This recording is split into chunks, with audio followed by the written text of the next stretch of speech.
Hello everyone, this is doctor Anjali. Welcome to my YouTube channel. आज की class में हम स्टार्ट करने जा रहे हैं a very interesting topic. The chapter name is effect of electric current, but our topic is magnetic effect of electric current. Electric current के बारे में प्रीवियस क्लासेस में हमने बहुत अच्छे से पढ़ा है, बट ना topic is magnetic effect of electric current.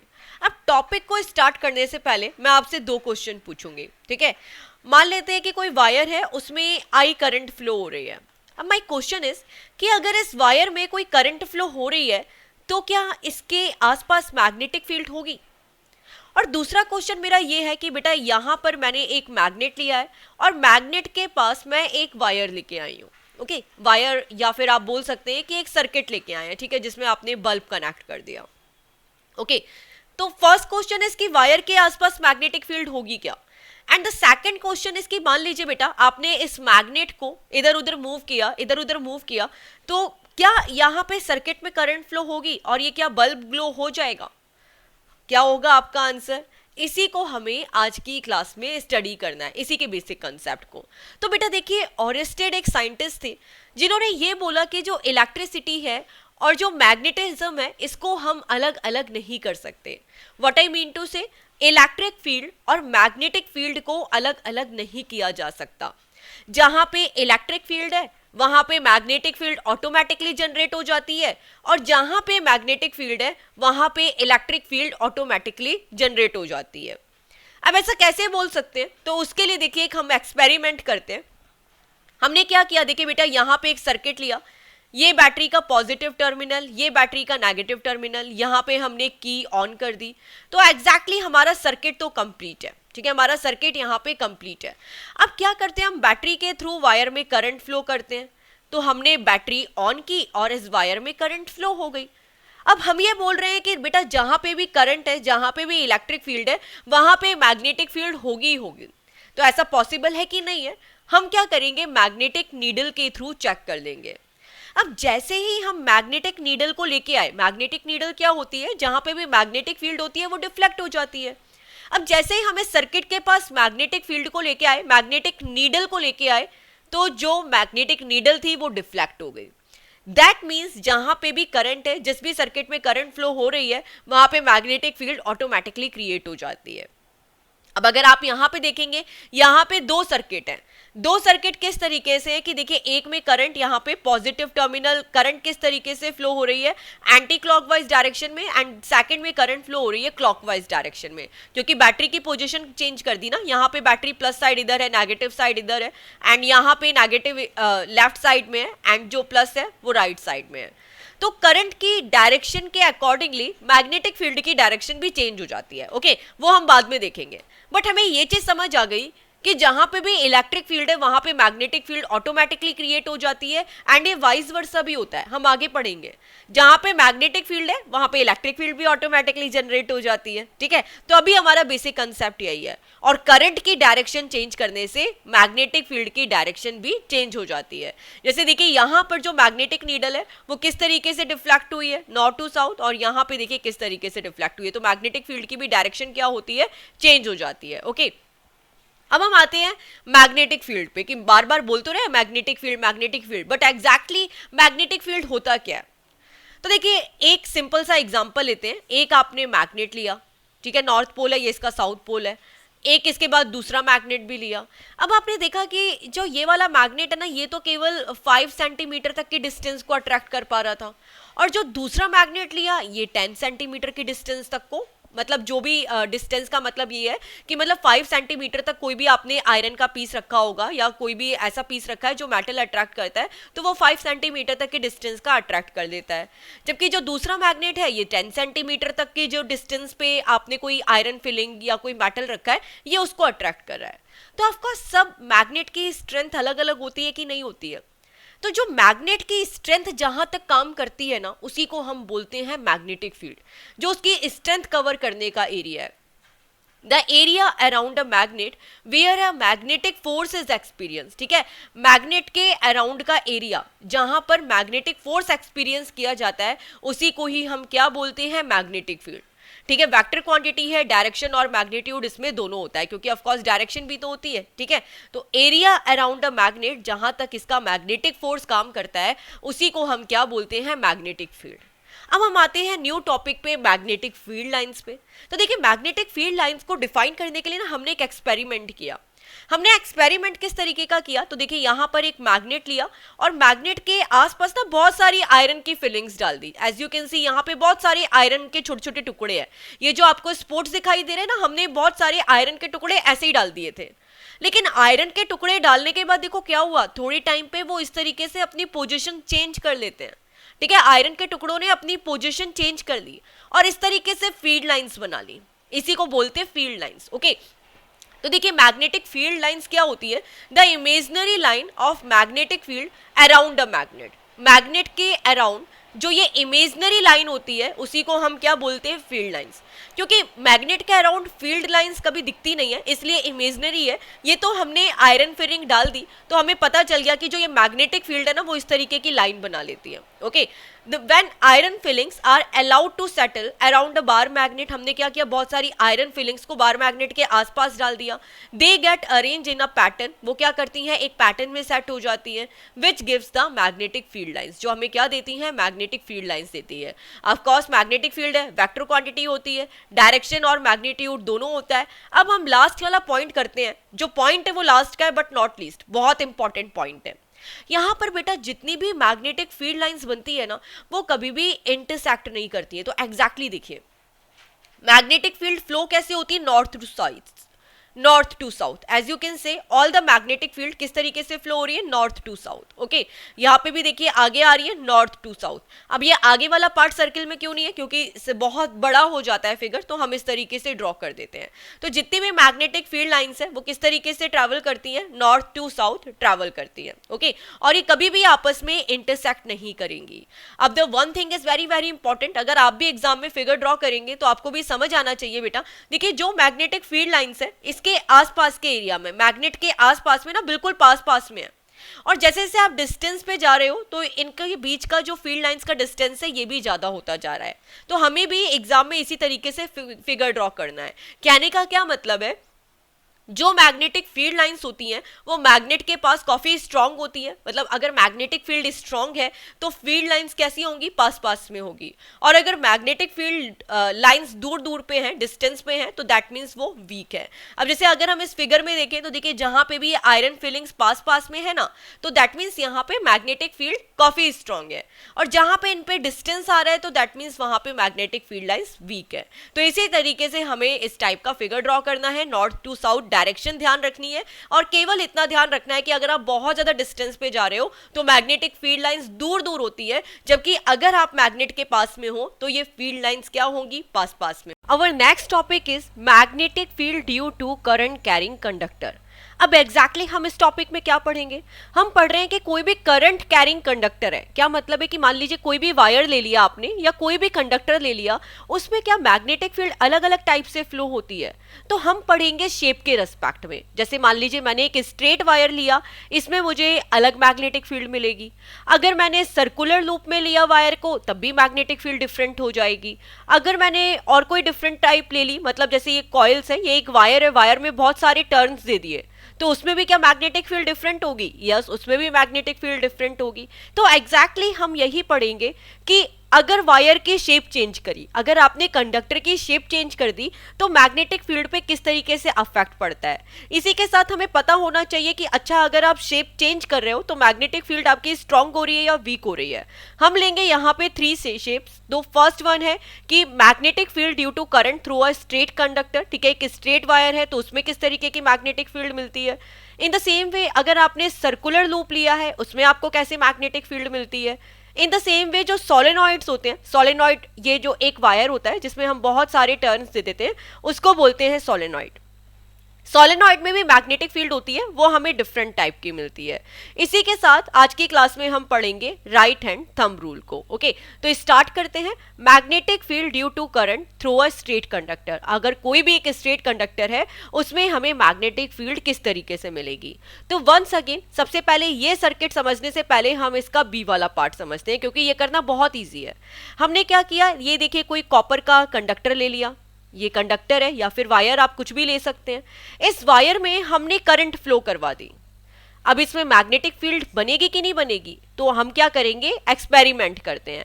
Once again हमने क्या किया, आयरन के बहुत ज़्यादा छोटे छोटे टुकड़े हैं ना, वो इसके पास में रख दिए, वो हमने सरफेस पे रख दिए। तो सरफेस में हम जब आयरन के बहुत सारे छोटे छोटे टुकड़े रखते हैं तो देखिए वो इस फॉर्म में, सर्किल की फॉर्म में सेट हो जाते हैं। तो ये चीज़ समझ आ गई, ये चीज समझ आ गई कि अगर किसी वायर में करंट फ्लो हो रही है तो जो मैग्नेटिक फील्ड है वो किस फॉर्म में होगी, सर्कुलर लूप में होगी।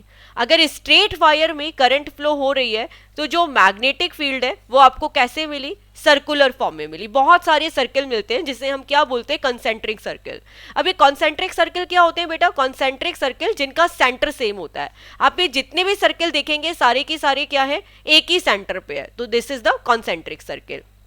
ओके, अब इसी में बेस्ड हमने एक एक्सपेरिमेंट किया। हमने यहाँ पर एक पेपर लिया, ठीक है, इस पेपर के ऊपर कार्डबोर्ड का मोटा पेपर लिया जिसके ऊपर हम बहुत सारे आयरन के छोटे छोटे टुकड़े रखते हैं। इन द सेम वे एक सर्किट बनाया जिसमें हमने बैटरी कनेक्ट की है, की लगाई है, अमीटर आप लगा भी सकते हैं, नहीं भी लगा सकते, इट्स नॉट कंपलसरी। रेजिस्टेंस भी लगाना कंपलसरी नहीं है। इसके बाद हमने सीधे यहाँ पे कंडक्टर लगा दिया, तो दिस इज द कंडक्टर। ठीक है, एक स्ट्रेट वायर है जिसमें हमने करंट फ्लो करना स्टार्ट कराई। अब जैसे ही इसमें करंट फ्लो होती है तो जो मैग्नेटिक फील्ड है वो क्या है, सर्कुलर फॉर्म में आ गई। क्या आ गई, सर्कुलर फॉर्म में आ गई, कॉन्सेंट्रिक सर्किल बन गए। तो ये चीज समझ आ गई कि कोई भी स्ट्रेट वायर में, अगर कोई भी स्ट्रेट वायर में करंट फ्लो हो रही है तो मैग्नेटिक फील्ड कैसे मिली, सर्कुलर फॉर्म में मिली। A current carrying conductor, straight conductor has a magnetic field in the form of concentric circle around it. कोई भी स्ट्रेट वायर में करंट फ्लो हो रही है, मैग्नेटिक फील्ड किस फॉर्म में मिली, कॉन्सेंट्रिक सर्किल की फॉर्म में मिली। The direction of magnetic field, अब हम आते हैं डायरेक्शन पे। ये तो चीज समझ आ गई कि भाई मैग्नेटिक फील्ड सर्कुलर रूप में मिल रही है, बट मैग्नेटिक फील्ड की डायरेक्शन, मैग्नेटिक फील्ड की डायरेक्शन भी होगी क्या, यस ऑफ कोर्स होगी। और हमें अब आगे यही सीखना है कि हम मैग्नेटिक फील्ड की डायरेक्शन को कैसे कैलकुलेट करते हैं। The direction of magnetic field through a current carrying conductor depends upon the direction of electric current. तो देखिए यहाँ पे जो मैग्नेटिक फील्ड की डायरेक्शन है, जो मैग्नेटिक फील्ड की डायरेक्शन है वो डायरेक्टली किस पे डिपेंडेंट होती है, वो होती है इलेक्ट्रिक करंट की डायरेक्शन पे डिपेंड। ओके, तो ये दोनों प्रोपोर्शनल है। तो हम देखते हैं कि इलेक्ट्रिक करंट के थ्रू मैग्नेटिक फील्ड की डायरेक्शन कैसे फाइंड आउट की जाती है। इसके लिए हमने एक एक्सपेरिमेंट किया, ठीक है, एक्सपेरिमेंट चलिए करते हैं, बट यूज किसका करते हैं, यूज करते हैं हम राइट हैंड थंब रूल का। ओके, तो राइट हैंड थंब रूल के थ्रू हम यूज क्यों करते हैं, सबसे पहले तो राइट हैंड थंब रूल होता क्या है। राइट हैंड थंब रूल हम यूज इसलिए करते हैं ताकि हम करंट की डायरेक्शन के थ्रू मैग्नेटिक फील्ड की डायरेक्शन को फाइंड आउट कर सके। Once again, why we are using right hand thumb rule, by we can find the direction of magnetic field using electric field direction. हम current electricity की direction के through magnetic field की direction को find out कर लेते हैं। तो अब हमें किस तरीके से फाइंड आउट करना है, इसके लिए यूज किया राइट हैंड थंब रूल। तो आप सभी को अपना राइट हैंड उठाना है और इस तरीके से, जैसे इसने अपनी फिंगर्स को कर्ल कर रखा है ना, आपको उसी तरीके से कर्ल करना है।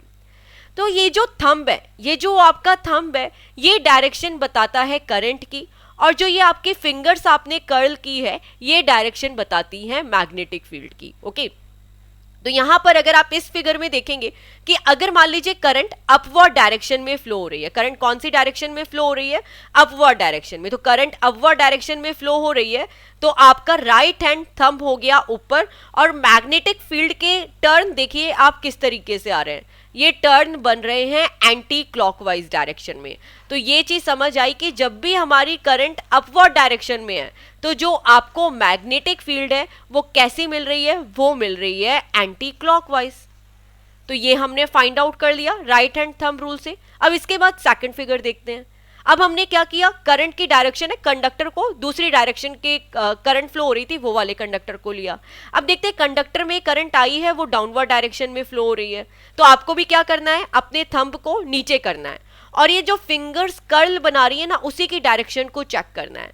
तो अगर आप अब अपने फिंगर्स के कर्ल को देखेंगे, ठीक है, ये फिंगर्स ने किस तरीके से अपने हाथों को, फिंगर्स को मोड़ रखा है उसको देखेंगे, तो अब देखेंगे कि जो ये करंट है ये किस डायरेक्शन में, सॉरी मैग्नेटिक फील्ड किस डायरेक्शन में आ गई, ये आ गई क्लॉकवाइज डायरेक्शन में। तो यहां से हमें यह भी समझ आया कि जब करंट डाउनवर्ड डायरेक्शन में फ्लो हो रही है, जब करंट डाउनवर्ड डायरेक्शन में फ्लो हो रही है तो जो हमारी मैग्नेटिक फील्ड है वो कौन सी डायरेक्शन में आ गई, क्लॉकवाइज डायरेक्शन में। ओके, तो इस तरीके से हम इलेक्ट्रिक फील्ड की डायरेक्शन के थ्रू मैग्नेटिक फील्ड की डायरेक्शन को कैलकुलेट करते हैं। इसकी थ्योरी देखते हैं। If a current carrying conductor is held by right hand, अगर जो करंट कैरिंग कंडक्टर है उसको मान लेते हैं कि हमने राइट हैंड में यूज किया, कीपिंग द थंब स्ट्रेट, हमने थंब को स्ट्रेट रखा। If the direction of electric current is in the direction of thumb, जो इलेक्ट्रिक करंट की डायरेक्शन है वो क्या रिप्रेजेंट करेगा, थंब करेगा। तो जो रैपिंग फिंगर की डायरेक्शन है, जो फिंगर्स रैप कर रखी है हमने, उसकी डायरेक्शन है वो कौन सी डायरेक्शन को बताएगी, वो बताएगी मैग्नेटिक फील्ड की डायरेक्शन को। तो यही है right hand thumb rule.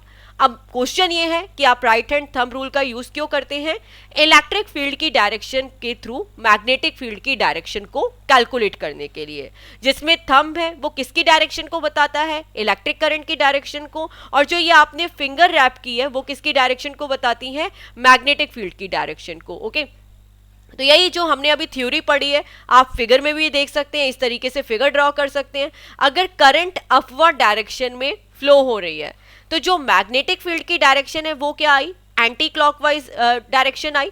Current क्या थी, अपवर्ड, मैग्नेटिक फील्ड क्या है, एंटी क्लॉकवाइज। और यहाँ पे करंट क्या है, डाउनवर्ड है, तो जो मैग्नेटिक फील्ड है वो क्या हो गई, क्लॉकवाइज हो गई। इसी को हमने थ्योरी में लिखा है। If the current is flowing downward, अगर करंट डाउनवर्ड फ्लो हो रही है तो जो मैग्नेटिक फील्ड की डायरेक्शन है वो क्लॉकवाइज है। अगर करंट अपवर्ड है तो जो मैग्नेटिक फील्ड की डायरेक्शन है वो एंटी।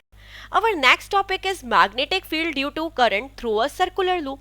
अभी तक हमने पढ़ा था कि कोई भी अगर वायर में, स्ट्रेट वायर में करंट फ्लो होती है तो जो मैग्नेटिक फील्ड है वो बनती है सर्कुलर लूप में। लेकिन द सेकंड थिंग, अब हमें क्या फाइंड आउट करना है, अब हमें फाइंड आउट करना है कि अगर मान लीजिए करंट सर्कुलर लूप में फ्लो हो रही है, अब हमारी करंट सर्कुलर लूप में फ्लो हो रही है तो मैग्नेटिक फील्ड किस तरीके से होगी, ये सीखेंगे हम इस टॉपिक पे। तो देखिए सबसे पहले इस टॉपिक को मैं आपको इतना सिंप्लीफाई करके बताऊंगी कि इसके क्वेश्चन आपसे कभी गलत नहीं होंगे, ठीक है। अगर हम राइट हैंड रूल का यूज करके इस डायरेक्शन को फाइंड आउट करते हैं तो थोड़ा सा कॉम्प्लिकेटेड हो जाता है, हम इसे बहुत सिंप्लीफाई मेथड से करेंगे। ओके, तो नाउ यू कैन सी यहां पर एक सर्किट गिवन है, ये थोड़ा सा डिफरेंट सर्किट लिया है ताकि मैं आपको अच्छे से एक्सप्लेन कर सकूं एंड आफ्टर दैट हम अपने बुक वाले सॉन्ग को भी समझेंगे। तो ये हमने बैटरी लगाई, ठीक है, ये बैटरी लगा दी और ये बैटरी के साथ ये फ्लो हो रही है करंट। ये देखिए ये जो सर्कुलर लूप है ये है करंट। अभी करंट कैसे फ्लो होगी, पॉजिटिव टू नेगेटिव डायरेक्शन, तो ये हो गई हमारी करंट क्लॉकवाइज डायरेक्शन में। तो अब हमें ये पता चल गया कि इसके अंदर पॉजिटिव टू नेगेटिव करंट जा रही है और जो करंट की डायरेक्शन है वो क्या है, क्लॉकवाइज है। अब इसमें मैग्नेटिक फील्ड कैसे मिलेगी, तो देखिए मैग्नेटिक फील्ड क्या मिलेगी, इसमें जो आपको सर्किल दिखाई दे रहा है, सर्किल में जहां जहां पे भी डायरेक्शन चेंज होती है ना, मतलब सर्किल में हर पॉइंट पे डायरेक्शन चेंज हो रही है, वहां वहां पे हमें हर पॉइंट पे मैग्नेटिक लूप्स मिल जाते हैं कुछ इस तरीके से। तो ये जो लूप्स मिल रहे हैं ये आपको कौन से लूप्स मिल रहे हैं, मैग्नेटिक लूप्स मिल रहे हैं। तो देखिए ये जो सर्कुलर लूप है ये मिल जाते हैं हमें, ओके, इस तरीके से। तो मतलब ये अंदर से बाहर ये किस तरीके से जा रही है ये हम अभी सीखेंगे, ठीक है। तो दैट इज तो फॉर श्योर कि अगर हम यहाँ पर देखेंगे टेबल पे तो जो मैग्नेटिक फील्ड है वो किस फॉर्म में बनती है, सर्कुलर लूप में बनती है। अब ये सर्कुलर लूप यहाँ पर क्यों नहीं दिखाई दे रहा है, क्योंकि वो टेबल के नीचे चले गए हैं ना, तो इसीलिए मैंने वंस अगेन फिर से ड्रॉ कर दिया। एक पार्ट को मैं इरेज कर देती हूँ, एक पार्ट हम यहाँ पर देख लेते हैं। ओके, तो ये देखिए टेबल के अंदर जा रहे हैं बट टेबल के अंदर वाले लूप्स हमें नहीं दिखाई दे रहे हैं, तो इस तरीके से हमने यहाँ पे सर्किल ड्रॉ कर दिया। ओके, कुछ इस तरीके से, जैसे मान लीजिए कंडक्टर है, इसमें करंट फ्लो हो रही है, तो जो ये मैग्नेटिक फील्ड है ये इस सर्कुलर लूप में मिलती है। इस फिगर में आप क्लियरली देख सकते हैं। अब the next is magnetic field की डायरेक्शन। अब यहाँ पे मैग्नेटिक फील्ड की डायरेक्शन क्या होगी, तो बेटा इसको हम पढ़ेंगे स्क्रू रूल से। किससे पढ़ेंगे? स्क्रू रूल से, ठीक है। राइट हैंड थंब रूल का यूज करने की जरूरत ही नहीं है आपको, बहुत इजीली फाइंड आउट कर लेते हैं। बस आपने कभी स्क्रू यूज किया हो, आप सभी ने स्क्रू यूज किया अपने घर पे? कोई पेच टाइट किया है घर पे कभी स्विचेस के अंदर, या नॉर्मली कुछ भी घर का काम करते हुए स्क्रू मोस्टली बच्चों ने यूज किया होगा। और अगर नहीं भी यूज किया है ना, तो कोई ना कोई एक बार डिवाइस को स्क्रू यूज करके देखना। अगर आप स्क्रू यूज करोगे, स्क्रू क्या होता है? एक पेच होता है ना, जैसे कोई भी एक्सटेंशन है या कोई बच्चे का टॉय है, तो उसके अंदर जहां बैटरी लगी होती है तो पीछे स्क्रू लगा हुआ रहता है। स्क्रू को पेचकस के थ्रू लूज कर लेते हैं, ठीक है। तो वहां पर आपने एक चीज नोटिस की होगी, अगर आपका स्क्रू क्लॉकवाइज डायरेक्शन में है, क्लॉकवाइज डायरेक्शन में है तो स्क्रू अंदर की तरफ जाता है, ठीक है। अगर आप स्क्रू को क्लॉकवाइज डायरेक्शन में घुमाते हैं, अगर आपने स्क्रू को क्लॉकवाइज डायरेक्शन में घुमाया तो स्क्रू कहां जाएगा? अंदर जाएगा। बट अगर आप स्क्रू को एंटी क्लॉकवाइज डायरेक्शन में घुमाते हो तो स्क्रू क्या है? बाहर आता है, स्क्रू बाहर की तरफ आता है। तो आई थिंक सो ये सभी ने करके देखा हो, नहीं करके देखा हो तो कर लेना, आपका ये वाला टॉपिक बिल्कुल क्लियर हो जाएगा। स्क्रू को अगर आप क्लॉकवाइज डायरेक्शन में घुमाते हो तो स्क्रू अंदर की तरफ जाता है, और अगर अपोजिट डायरेक्शन में एंटी क्लॉकवाइज डायरेक्शन में घुमाते हो तो स्क्रू बाहर की तरफ आता है। ओके, यही कंसेप्ट का हम यूज यहाँ पे करेंगे। तो अगर हम इनसाइड द लूप देखें, इनसाइड द लूप देखें, अब यहाँ पे करंट क्या है? क्लॉकवाइज डायरेक्शन में है। तो हम यहाँ पर जो लूप के अंदर ये जो लूप बन रहा है इलेक्ट्रिक करंट का, इसके अंदर भी देखेंगे और बाहर भी देखेंगे। ओके, तो देखिए आपको लूप किस तरीके से मिलेंगे, आपको लूप किस तरीके से मिलेंगे? क्लॉकवाइज करंट है, स्क्रू अंदर जाता है तो लूप के अंदर मैग्नेटिक फील्ड भी अंदर जाएगी, ठीक है। मैग्नेटिक फील्ड भी अंदर से बाहर जाएगी, कुछ इस तरीके से। As you can see the figure, जो मैग्नेटिक फील्ड है ये सारी की सारी लूप के अंदर से जा रही है और ये बाहर की तरफ निकल रही है। लूप के अंदर जाएगी और बाहर की तरफ निकलेगी, ठीक है। तो इस तरीके से हम इसका फिगर ड्रॉ करते हैं। अगर आप सेकंड साइड में भी देखेंगे तो लूप के अंदर जाएगी और अंदर से बाहर निकलेगी। तो ये कंसेप्ट आपको ध्यान रखना है कि देखिए अगर आप स्क्रू को क्लॉकवाइज डायरेक्शन में घुमा रहे हो तो स्क्रू क्या है? अंदर की तरफ जाता है, और अगर स्क्रू को एंटी क्लॉकवाइज डायरेक्शन में घुमा रहे हो स्क्रू बाहर की तरफ आता है। Same concept we will use here. हमने क्या किया यहाँ पर, अगर आप इस फिगर को ध्यान से देखेंगे, अगर आप इस फिगर को ध्यान से देखिए तो यहाँ पर क्या कर रहे हैं हम? करंट क्लॉकवाइज डायरेक्शन में है, क्लॉकवाइज डायरेक्शन में स्क्रू क्या है? अंदर जाता है। तो लूप के अंदर ये जो मैग्नेटिक फील्ड है, लूप के अंदर मैग्नेटिक फील्ड है, वो भी क्या करेंगी? अंदर से बाहर निकलेंगी। कैसे निकलेंगी? अंदर से बाहर निकलेंगी। ओके, तो लूप के अंदर का कंसेप्ट आपको ध्यान रखना है। The direction of magnetic field around the conductor can be known by using right hand thumb rule. आप राइट हैंड थंब रूल से भी यूज कर सकते हो, बट आई विल सजेस्ट ये स्क्रू का यूज करके आप कर लीजिए, बहुत ईजी रहेगा, कभी आपका क्वेश्चन गलत नहीं होगा। The magnetic field would be into the table, magnetic field है वो टेबल के अंदर जाएगी when it is inside the loop. अगर आप लूप के अंदर की बात करो और लूप के बाहर की बात करते हैं तो magnetic field would be away from out. ये क्या करेंगी? बाहर की तरफ निकलेंगी, टेबल से बाहर की तरफ निकलेगी जब हम लूप के बाहर जाएंगे। तो हमको क्या देखना है? टेबल के अंदर और टेबल के बाहर। ओके, पहले टेबल के अंदर जा रही है और इसके बाद टेबल से बाहर निकल रही है। तो ये वाला जो टेबल वाला एग्जांपल है ये आपकी बुक में नहीं है, बट आपको समझ आ जाए अच्छे से इसीलिए एग्जांपल लिया है। अब हम आते हैं कि हमारी बुक में किस तरीके से और आपको थ्योरी किस तरीके से लिखनी है। तो एज इट इज ये हमारी बुक में गिवन है सर्किट। इस सर्किट में हमने करंट फ्लो कराई पॉजिटिव टू नेगेटिव डायरेक्शन। तो वंस अगेन करंट किस डायरेक्शन में हो गई? क्लॉकवाइज डायरेक्शन में। ओके, अब जो मैग्नेटिक फील्ड है वो किस तरीके से होगी? अंदर से बाहर निकलेंगी। तो एज यू कैन सी ये टेबल के अंदर जा रही है और यहाँ पे बाहर निकल रही है। ओके, आप कंफ्यूज मत होइएगा ये दोनों फिगर देख के, क्योंकि बहुत सारे बच्चे ये मिस्टेक करते हैं इस फिगर को देख के, इस फिगर को देख के। ठीक है, आप बोलोगे मैम इधर तो एरो का साइन नीचे है और इधर तो एरो का साइन ऊपर है, तो हम तो कंफ्यूज हो गए क्योंकि दो तरीके के फिगर मिलेंगे। अभी तो चलो आप 10th कर लोगे, बट आगे कॉम्पिटिटिव एग्जाम में तो ये फिगर आपको बहुत कंफ्यूज करेगा। बेटा यहाँ पर हमने टेबल ली है, ये 3D में पड़ा है, बट इसका मतलब यही है कि ये अंदर से बाहर निकल रही है। यहाँ पर हमारे पास टेबल तो है नहीं, हम इस पेपर के थ्रू ही कोशिश कर रहे हैं बताने की। तो मीनिंग यही है कि टेबल के अंदर से बाहर की तरफ निकल रहा है। तो आप यहाँ पर इस तरीके से लिख सकते हैं, magnetic field inside the loop. Inside the loop क्या है? वो किधर जा रही है? अंदर से बाहर जा रही है। ठीक है, अंदर से बाहर निकल रही है। तो एज इट इज आपको यहाँ पे लिखनी है when magnetic field would be into the table, ठीक है, ये कहाँ होगी, इनटू द टेबल होगी, और आउटसाइड द लूप, लूप के बाहर, ये टेबल से बाहर निकलेगी। ओके, तो इसी तरीके से आपको एक्सप्लेन करना है ताकि कोई भी डाउट नहीं रहे। और ये दोनों फिगर में भी आपको डिफरेंस बता दिया, क्योंकि कई बार बच्चे एनसीईआरटी की बुक्स भी फॉलो करते हैं और कोई कोई कॉम्पिटिटिव एग्जाम की बुक्स भी फॉलो करते हैं, तो वहां पे कंफ्यूजन नहीं रहे, इसलिए मैंने आपको ये दोनों फिगर से एक्सप्लेन किया है। ओके, अब थ्योरी में किस तरीके से लिखना है। ओके, तो सबसे पहले आपको ये बताना है कि जो ये वायर है आप इनको सर्कुलर फॉर्म में क्यों यूज कर रहे हो, और हमें स्ट्रेट वायर का यूज करना चाहिए या सर्कुलर लूप का वायर यूज करना है। स्ट्रेट वायर ही यूज कर लेते, मैग्नेटिक फील्ड थोड़ा इजीली कैलकुलेट हो जाती।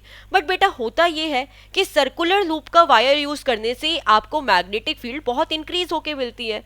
स्ट्रेट वायर में केवल एक ही लूप बन रहा था। आप यहां पर देख सकते हो, जब आपने वायर सर्कुलर फॉर्म का लिया तो आपको बहुत सारे मैग्नेटिक फील्ड के लूप मिल गए, ठीक है, दोनों डायरेक्शन में मिल गए, इधर भी मिलेंगे इधर भी मिलेंगे, बट इतने सारे ड्रॉ इसीलिए नहीं किए ताकि आपको डायरेक्शन समझने में दिक्कत ना हो। Magnetic field around a straight current carrying conductor or wire can be increased by bending the wire into circular loop। अगर हम किसी वायर को सर्कुलर लूप में यूज करते हैं तो जो मैग्नेटिक फील्ड है उसकी स्ट्रेंथ क्या हो जाती है, इंक्रीज हो जाती है। The next is direction of magnetic field around the conductor. और जो ये मैग्नेटिक फील्ड की डायरेक्शन है हम ये किसके थ्रू कैलकुलेट करते हैं, ये हम किसके थ्रू कैलकुलेट करते हैं, राइट हैंड थंब रूल के थ्रू कैलकुलेट करते हैं, ठीक है। अब यहाँ पर क्लॉकवाइज डायरेक्शन में था तो जो मैग्नेटिक फील्ड है इनटू इनसाइड द लूप कहाँ जा रही है, इनटू द टेबल, ठीक है, टेबल के अंदर जा रही है। और अगर आउटसाइड द लूप देखेंगे, लूप के बाहर देखेंगे तो क्या होगा, अवे फ्रॉम द टेबल होगी, ठीक है, बाहर निकलेगी, आउट ऑफ द टेबल होगी। तो ये कौन से केस में है, अगर करंट आपकी क्या है, क्लॉकवाइज डायरेक्शन में है। अगर करंट एंटी क्लॉकवाइज डायरेक्शन में है तो सीन अपोजिट हो जाएगा। मान लेते हैं अभी करंट आपकी एंटी क्लॉकवाइज डायरेक्शन में फ्लो हो रही है, तो जो मैग्नेटिक फील्ड है वो किस तरीके से निकलेगी, बाहर से अंदर निकलेगी, ठीक है, ये अंदर टेबल के अंदर से बाहर जा रही है। अगर एंटी क्लॉकवाइज होगी तो ये बाहर से अंदर निकलेगी। ओके, तो दोनों का चेंज हो जाएगा एंड इसी तरीके से आपको एक्सप्लेन करना है। The magnetic field would be into the table, magnetic field table के अंदर जाएगी जब हम लूप के अंदर हैं। The magnetic field would be away from out the table, जो मैग्नेटिक फील्ड है वो टेबल से बाहर निकलेगी जब हम लूप के बाहर जाएंगे। ये कौन सा केस है, जब करंट क्लॉकवाइज डायरेक्शन में। ओके, तो लूप के अंदर से बाहर, तो आपको समझ आ गया कि इस केस में टेबल के अंदर जा रही है और लूप के बाहर टेबल से बाहर निकल रही है। तो I hope so circular loop का और स्ट्रेट वायर का कंसेप्ट बिल्कुल क्लियर है। अब ये जो मैग्नेटिक फील्ड डिपेंड कर रही है ये कौन कौन से फैक्टर पे डिपेंड करती है। The amount of current flowing through the wire, आप जितनी ज़्यादा करंट फ्लो कराओगे वायर में आपको मैग्नेटिक फील्ड उतनी ही स्ट्रॉन्ग मिलेगी। रेडियस ऑफ सर्कुलर वायर, ये आप लोगों का जो है टॉपिक रेडियस वाला, ये वाला आपकी बुक में तो नहीं है बट वंस अगेन ये बहुत इंपॉर्टेंट है। ओके, आपको अगर मैग्नेटिक फील्ड की स्ट्रेंथ देखनी है ना तो that is inversely proportional to radius. Okay, इस तरीके से मान लेते हैं मैग्नेटिक फील्ड की स्ट्रेंथ है b, तो it's directly proportional to 1/r। जितनी कम रेडियस होगी मैग्नेटिक फील्ड की स्ट्रेंथ उतनी ही ज़्यादा होगी। Number of turns in the circular wire, आप जितने नंबर ऑफ टर्न्स बनाओगे वायर में उतनी ही मैग्नेटिक फील्ड हमारी क्या होगी, स्ट्रॉन्ग हो जाएगी।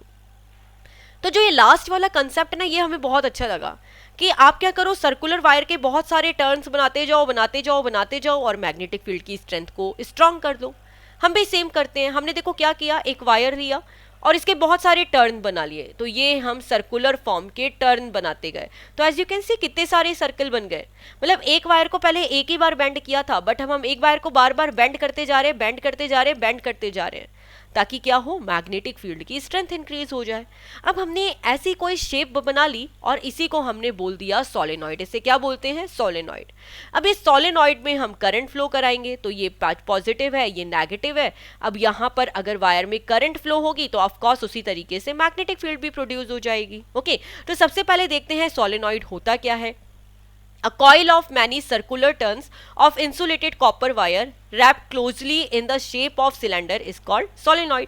हमने क्या किया, बहुत सारे एक वायर को लिया, ठीक है, कॉपर वायर ले लीजिए, उसके बहुत सारे सर्कुलर टर्न्स बना दिए, उसे रैप कर दिया सिलेंडर की फॉर्म में, उसी को हमने क्या बोला है, सोलेनॉइड। जो वन एंड है सोलेनॉइड का, ठीक है, वो किस तरीके से, तो देखिए जैसे ही बेटा यहाँ पर ना अगर करंट फ्लो करवानी आप स्टार्ट करोगे तो मैग्नेटिक फील्ड प्रोड्यूस होगी। अब देखिए यहाँ पर इस तरीके से आपको लूप बनते हैं, ये आ गए मैग्नेटिक फील्ड के लूप, ये बने मैग्नेटिक फील्ड के लूप, और ऑफ कोर्स जो ये करंट की डायरेक्शन है इसके थ्रू हमने क्या किया, मैग्नेटिक फील्ड की डायरेक्शन को फाइंड आउट कर दिया। ये पॉजिटिव लगी है तो जो दिख रहा है मैग्नेटिक फील्ड है वो अंदर से बाहर की तरफ निकल रही है। ओके, तो एज इट इज हमने डायरेक्शन भी बना दी। अब one thing is very very important, जो बहुत इंपॉर्टेंट है, अगर सोलेनॉइड के अंदर आप मैग्नेटिक फील्ड लाइन ड्रॉ कर रहे हैं ना बेटा, तो वो ये पैरेलल होंगी, कोई भी इंटरसेक्ट नहीं करेगी। तो ये देखिए ये सारी की सारी आपको पैरेलल लाइन मिलती है। ओके, सोलेनॉइड के अंदर जो ये मैग्नेटिक फील्ड लाइन है वो बिल्कुल पैरेलल मिलती है।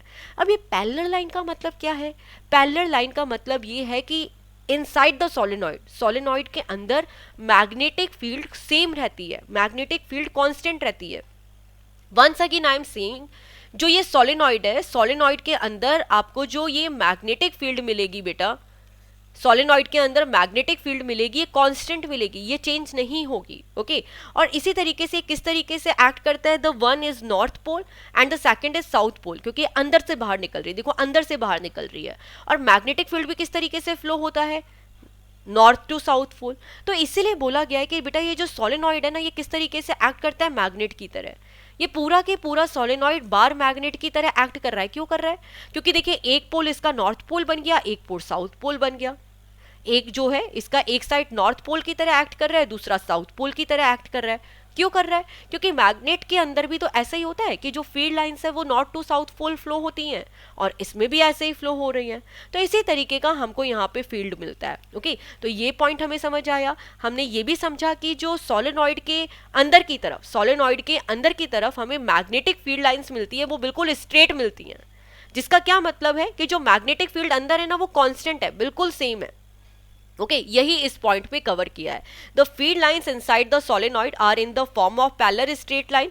This indicates that the magnetic field is the same at all points inside the solenoid, that is the field is uniform inside the solenoid. तो हमने यहाँ पर सब कुछ जो सोलेनॉइड के इंपॉर्टेंट पॉइंट थे उसे एक्सप्लेन किया। गाइस बिलीव मी, हम जो यहाँ पे स्टडी कर रहे हैं that is not only for 10th class, ठीक है, हमने 10th के साथ साथ जो कॉम्पिटिटिव एग्जाम का पार्ट है वो भी यहाँ पर लिया है। तो आई होप सो आज की क्लास में आप लोगों के सारे कंसेप्ट क्लिस्टर क्लियर हो गए होंगे, and I will wait for your comment. Of course जो आप कमेंट करेंगे वो हमें बहुत मोटिवेट करेगा। आपको समझ आया है, नहीं समझ आया है, जो भी आपके कमेंट है please put your suggestion in the comment box. तो गाइज मिलते हैं नेक्स्ट लेक्चर में नेक्स्ट वीडियो के साथ। Thanks for watching and please click to subscribe.